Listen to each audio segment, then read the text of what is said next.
माननीय सदस्य श्री चंद्रशेखर जी।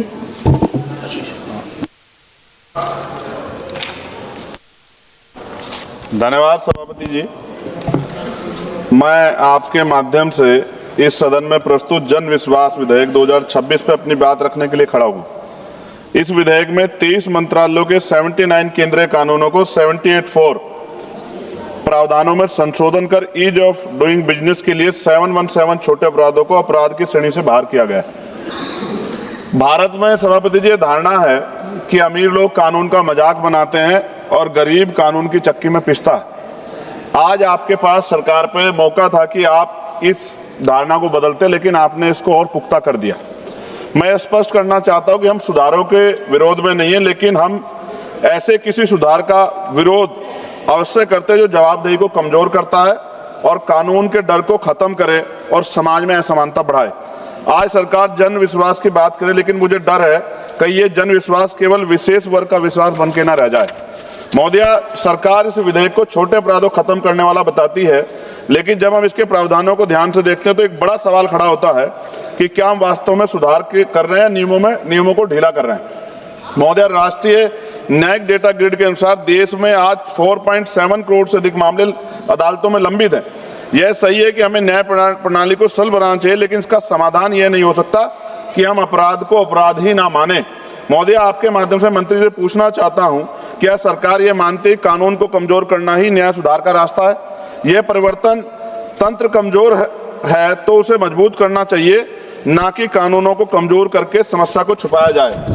महोदया, इस विधेयक में कई जगह जेल की सजा हटाकर केवल जुर्माना कर दिया गया, और मैं जब ये पढ़ रहा था तो ये भगत सिंह जी की जेल डायरी भी मुझे आज, मैं 2 दिन से इस पर कोशिश कर रहा था कि इसको जानूं। जेल, जब कोई अपराध करता है तो उसको जेल का डर होता है, और ये डर खत्म हो जाएगा पैसे वालों के, तो फिर वो जम के अपराध करेंगे, ऐसा मेरा मानना है। सभापति जी, भारत की टॉप 500 कंपनियों का कुल टर्नओवर लाखों करोड़ रुपए में, ऐसे में कुछ लाख या कुछ करोड़ का जुर्माना उनके लिए सजा नहीं बल्कि कास्ट ऑफ डूइंग बिजनेस बन जाता है। महोदया, हमारे देश में असमानता लगातार बढ़ रही है। ऑक्सफाम की रिपोर्ट के अनुसार भारत की टॉप 1% आबादी के पास देश के लगभग 40% संपत्ति है, जबकि नीचे के 50% के पास बहुत ही सीमित संसाधन है। ऐसे में यदि सजा केवल जुर्माना रह जाए तो गरीब के लिए यह सजा होगी, अमीर के लिए सुविधा बन जाएगी। महोदया, मैं आपके माध्यम से मंत्री से पूछना चाहता हूं कि इस विधेयक में समान कानून की जो भावना है को लेकर जो प्रावधान किया गया है, जब आप इसका उत्तर दे तो मेरे प्रश्न का सवाल जरूर है कि समान कानून की भावना कहां गई? महोदय, जिन कानूनों में संशोधन किया जा रहा है उनमें कई ऐसे हैं जो सीधे तौर पे पर्यावरण और श्रमिकों के अधिकारों से जुड़े हुए हैं। भारत में हर साल लगभग 16 लाख से अधिक लोगों की मृत्यु वायु प्रदूषण से जुड़ी बताई जाती है। एनसीआरबी के अनुसार हर साल हजारों श्रमिक कार्यस्थल दुर्घटनाओं के शिकार होते हैं। ऐसे में यदि इन क्षेत्रों में सख्ती कम की गई जाती है तो इसका सीधा असर आम नागरिकों और मजदूर वर्ग पे पड़ेगा। क्या सरकार यह स्पष्ट करेगी कि पर्यावरण उल्लंघन अब केवल जुर्माने से निपटाए जाने वाला अपराध बन जाएंगे? महोदय, सरकार कहती है कि भारत 2014 के 142वें स्थान से और 2020 में 63वें स्थान तक पर पहुंचा। यह उपलब्धि अच्छी है, लेकिन क्या हम ये ईज ऑफ डूइंग बिजनेस के नाम पर ईज ऑफ जस्टिस को कमजोर कर रहे हैं? क्योंकि अगर न्याय कमजोर होगा तो निवेश का माहौल अंततः प्रभावित होगा। महोदय, अदालत पर बोझ कम करने की बात की जाए, लेकिन सच्चाई है कि भारत में प्रति 10 लाख आबादी पर केवल 21 जज हैं, जबकि कई विकसित देशों में यह संख्या 50 से 100 के बीच है। अमेरिका में प्रति 10 लाख लोगों पर 150 न्यायाधीश, यूरोप में ये औसत 220 से अधिक है। भारत में आज भी न्यायपालिका में सर्वोच्च न्यायालय, उच्च न्यायालय और जिला अदालतों में 5600 से अधिक पद खाली पड़े हैं। मंत्री जी, अपने उत्तर में बताएं कि इस तरह के केसेज में क्या सरकार जजों की संख्या बढ़ाने पर विचार कर रही है? महोदय, विश्वास नाम बदलने से नहीं बल्कि व्यवस्था से आता है। जब कानून का डर खत्म होगा तो विश्वास नहीं है, विश्वास पैदा होगा। विश्वास कानून में मजबूती से आता है, ना कि उसकी कमजोरी से। महोदय, मैं माननीय मंत्री से अपने जवाब में वो बताएं मुझे, क्या सरकार ने कोई अध्ययन किया है कि इस विधेयक के बाद नियम उल्लंघन बढ़ेंगे या नहीं? क्या बड़े कॉर्पोरेट के लिए जुर्माना कास्ट ऑफ बिजनेस बन जाने का खतरा नहीं है? क्या सरकार ये गारंटी देती है कि पर्यावरण और श्रमिक कानूनों में सख्ती कम नहीं होगी? महोदया, विपक्ष केवल आलोचना नहीं करता, मेरे को सुझाव भी है, समाधान भी है। बार बार उल्लंघन करने वालों पर सख्त दंड, जुर्माने को टर्नओवर पर आधारित किया जाए, पर्यावरण और श्रमिक कानूनों में सख्ती बरकरार रखी जाए और न्यायपालिकाओं में जजों की संख्या बढ़ाई जाए।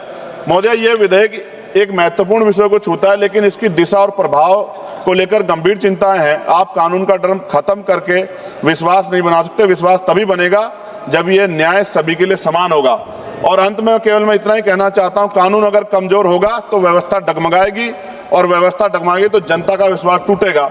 मैं इस विधेयक का विरोध करता हूं, लेकिन मंत्री जी को मैं ये कहना चाहता हूं, अगर वो हमारे सुझाव पे काम करेंगे तो ये अंत है। जैसे बाबा साहब ने कहा था कि संविधान कितना भी अच्छा क्यों ना हो, चलाने वाले हाथ अच्छे नहीं होंगे, उनकी नीयत अच्छी नहीं होगी, उनकी नीति अच्छी नहीं होगी, तो अंततः संविधान बुरा साबित होगा। और संविधान कितना भी अच्छा, कितना कैसा भी क्यों ना हो, अगर चलाने वाले हाथ अच्छे होंगे, उनकी नीति अच्छी होगी, उनकी नीयत अच्छी होगी, तो अंततः संविधान अच्छा साबित होगा। अगर सुझाव को माना जाएगा तो इसका प्रभाव जनता के मन में आवश्यक रूप से इस बात के साथ जाएगा कि उनका हित जो है, और कानून की जो समान कानून की भावना, वो खत्म नहीं होगी। लेकिन अभी जो अमीरों को जिस तरह छूट दी जा रही है, तो बड़े बड़े जो कॉर्पोरेट सेक्टर हैं, वो तो अगर उनके यहाँ कोई इस तरह की अपराध हो भी जाएगा तो उनको तो कोई फर्क ही नहीं पड़ेगा। तो इससे क्या कानून, मजदूरों के अधिकार, गरीबों के अधिकार बच पाएंगे? अब जैसे हमारे सम्मान साथी कह रहे थे, सभापति महोदय, कि जो ड्रग्स है, नकली जो दवाइयाँ, मैं खत्म करूँगा सभापति जी, जो नकली दवाइयाँ हैं, आप महसूस करके देखिए, सिर्फ चंद पैसों के लिए मिलावट हो रही है, जहर बेचा जा रहा है चंद पैसों के लिए, सिर्फ अपना व्यापार बढ़ाने के लिए। क्या इससे गरीबों की जिंदगी खतरा नहीं होगा? क्या सरकार इस तरफ सोच रही है? तो मेरा आपसे आग्रह है कि सरकार इस पर सोचे, और आपने मुझे अवसर दिया, धन्यवाद। जय भीम, जय भारत। माननीय सदस्य श्री उमेश भाई पटेल जी।